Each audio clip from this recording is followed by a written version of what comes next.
Sicily, July 1943. American soldiers are pinned down by heavy fire from an Italian pillbox. Time to bring forward their top weapon. What will it be? A bazooka? A flamethrower? How about a Sherman tank? No. This weapon has 4 legs, sharp teeth, and answers to the name Chips.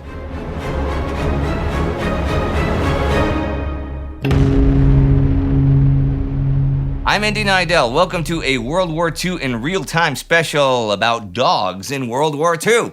Humans have worked with domesticated dogs for something like 20,000 years. Hunting, defense, companionship, wherever we go, they go too. And war is no exception. The ancient Romans and Greeks used dogs as messengers and used them on sentry duty. The Roman general Scipio Africanus apparently sent mighty Molossus dogs into battle wearing spiked collars. During the Great War, dogs on all sides had a variety of roles. Sentry dogs were trained to growl or raise their hackles when they caught the scent of an intruder. Rescue dogs sought out wounded soldiers and guided stretcher bearers. Packs of dogs were even trained to pull crew-served weapons like machine guns. Dogs carried messages and ammunition and even laid telephone cables. All in all, some 20,000 dogs served with the British forces alone during that war. So it is no surprise that dogs are called up again when war breaks out in 1939. The German army goes to war with a well-established dog training program. No prizes for guessing the breed of choice. It is the Altdeutsche Schäferhunde, or the German Shepherd. Although interestingly enough, it's known as the Alsatian in Britain and was in parts of the States, having been renamed at the height of anti-German feeling during the Great War. At 8 weeks old, they begin an 8-week training program. The dogs are tested for their ability to follow their owner by day and night, to climb stairs, cross ditches and streams, and to cope with the sound of gunfire. The German Shepherd is Heinrich Himmler's personal favorite breed, too. Perhaps this is because the dogs have been incorporated into Nazi ideology. As far back as 1923, German nationalists were writing of the Aryan mysticism which guided the bond between the German man and German Shepherd. Or maybe because it's his boss, Adolf Hitler, owns 2 of them.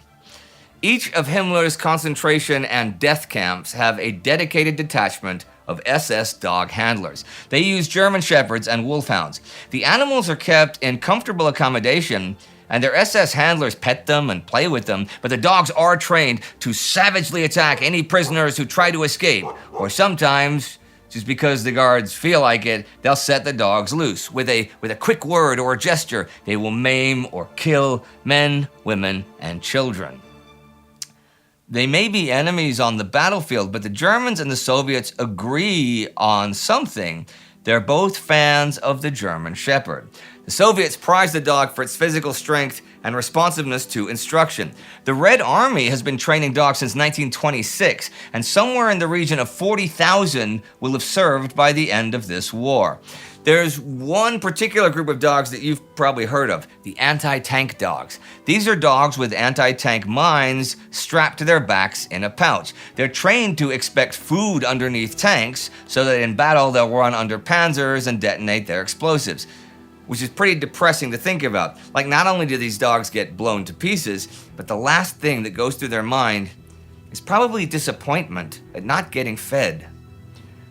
They are first deployed during Barbarossa. This is not some sort of last-ditch plan either. The program began back in 1935, and trials were conducted in 1939 and 40. There are some reports of dogs destroying tanks, a handful during Barbarossa, and a dozen at Stalingrad. It's hard to know how many of these really are accurate, but considering the Central Dog Training School had 3,000 anti-tank pouches ready in 1941, it doesn't seem like a good return on so much investments. The Germans certainly do not see them as a serious threat. They simply shoot any dogs that approach their vehicles during battle. By the end of 1942, the program is wound down. There's mention of the dogs being deployed at Kursk in the summer of 1943, but by now the resources are being redirected to more useful avenues, like training dogs to detect mines rather than deploy them. Neither the British nor the Americans are as well prepared as the Germans or Soviets when it comes to dogs. The British allowed their training program to lapse during the interwar years. However, in 1941, the War Office decides it needs dogs to help guard supply depots. But because there hasn't been any sort of organized breeding program, they place ads in the newspapers encouraging pet owners to hand over their dogs. Unfortunately, there's something of a shortage. This is because of the British Pet Massacre. Yep, you heard me right. The British Pet Massacre of 1939. See, that was back that summer when the government was worried that pet owners would share their rations and end up going hungry. To try and prevent this from happening, a pamphlet was published which advised sending pets away to the countryside or placing them with a neighbor better equipped to look after them. Okay, well, nothing too radical there so far. But the pamphlet concluded, if you cannot place them in the care of neighbors, it really is kindest to have them destroyed. It also advertised a bolt pistol marketed as the standard instrument for the humane destruction of domestic animals. The advice was also published in newspapers across the country, so when war broke out in September, panicked animal owners flocked to clinics requesting their pets be put down. There was another wave of euthanasia when the Blitz began in September 1940. Altogether, some 400,000 dogs were killed, along with hundreds of thousands of cats, birds, and other animals. Many pet owners soon came to regret their actions and blamed the government for whipping up panic, so you'd think they might not receive the War Office's 1941 appeal very well. But no. The public are highly enthusiastic. One widow's reply reads, "My husband is gone, my sons have gone. Take my dog to help bring this cruel war to an early end." Within 2 weeks, 7,000 people have offered their dogs to the program. The story in America is similar, minus the Pet Massacre. When the Japanese attacked Pearl Harbor in 1941, the U.S. Army possesses little more than a few sled dogs trained for working in Arctic conditions. There's neither the infrastructure nor the dog power necessary. So a group of civilians established Dogs for Defense, DFD, which encourages dog owners to donate their pets for military use. The founder of the organization is Arlene Erlanger. She tells the New York Sun that the dog must play its part in this thing. By March 1942, the Army has come round to the idea. DFD unleashes a publicity blitz. Posters, radio shows, even children's books are pumped out to convince dog owners to give up their pets. There's a children's radio story about a boy named Davy. Too young to fight, Davy tells his dog Rusty, "If I can't do anything, you can go in my place, can't you, fella?" Dog owners can donate their pets at any of the DFD regional offices. Here, they're given medical exams to determine their suitability for service. Initially, 32 breeds are accepted for training, but by 1944, the Army will have narrowed this down to 7. German Shepherds, Doberman Pinschers, Belgian Sheepdogs, Siberian Huskies, Farm Collies, Eskimo Dogs, and Malamutes. By the end of the war, about 18,000 dogs will have signed on at the DFD offices. After that, it is off to boot camp.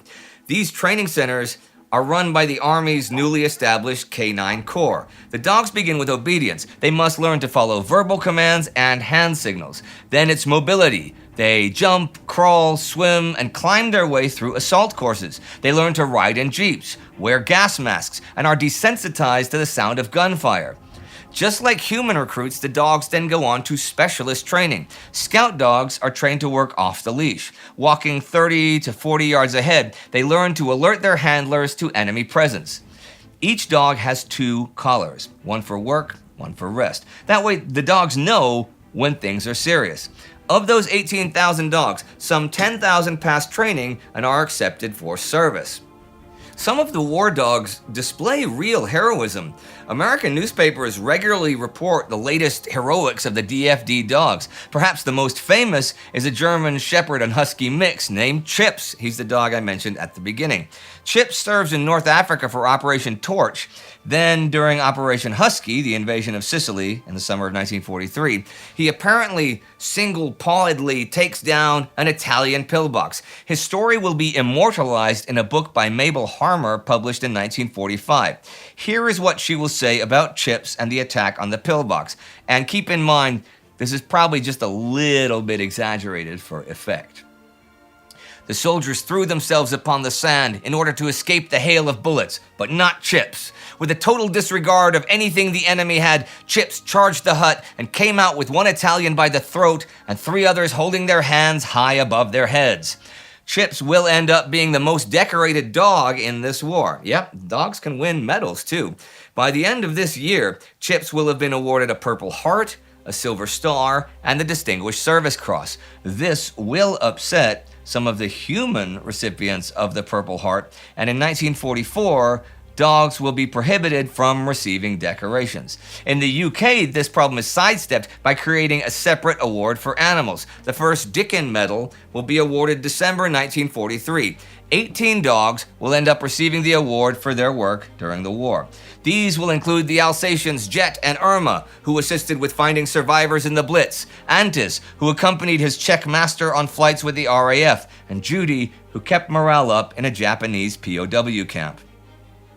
Dogs like these are the exception, though. Most have far more mundane service lives. The vast majority of them, like 9,000 of those 10,000 American dogs, for example, will spend their time performing sentry duty at military installations or patrolling coastlines. The dogs make a real difference when it comes to the welfare of the men, too. This is something the armies aren't really that happy about. They don't want soldiers getting attached to dogs who might very well die. The War Dogs Training School in Britain warns dog handlers in 1942, don't make friends with or pet any of these dogs. Unsurprisingly, that proves to be a futile request. The handlers and their dogs develop close bonds, and these quickly extend to the other men around them. This is not surprising at all. Scientific studies long after the war will show the benefits to mental health of having a pet around. And it's not just the dogs that are issued by the army. In Cairo, British and Commonwealth soldiers return from the front with their trucks loaded up with rescued dogs and even desert foxes. And as they wander the streets of the city, they can't help but purchase the puppies they see for sale. The story of Chips and the image of British soldiers and their new pets in Cairo are heartwarming. But life isn't all heroism and companionship. The animals in this war endure the same hardships as their human masters. They too get wounded and killed, catch diseases, feel hunger, pain, and fear. It isn't just dogs either. The Germans have dragged tens of thousands of horses to the Eastern Front, where winters are freezing cold and summers are baking hot. In Sicily and Burma, the Allies load their mules with water, ammunition, and weapons. And when the going gets tough, it's the animals that end up losing out. When food or water is short, army quartermasters will always prioritize the men over the animals. When the food runs out, well, let's just say, during the worst months of the siege of Leningrad, dogs were not pets. They were the difference between life and death for starving humans. And all these war animals have been pressed into service without any real understanding of what is happening. Dogs like Chips are fighting bravely, but he really has no choice in the matter, does he? And he doesn't know why. So that's dogs, and I know I'm wearing a cat's tie, but I didn't have a dog's one. We thought we had a dog's one, right, Astrid? But if you guys have a dog's one, you can totally send it in to us. Go to info@timeghost.tv and write to that. And we're gonna get deluged with dog ties. Okay, so that's dogs in the war. If you want to learn more about horses in the war, here's a special we did about cavalry charges of World War II. Yep, cavalry charges in World War II, which is a really great episode, actually. And to get ever more content like this, join the Time Ghost Army at timeghost.tv or patreon.com. See you next time.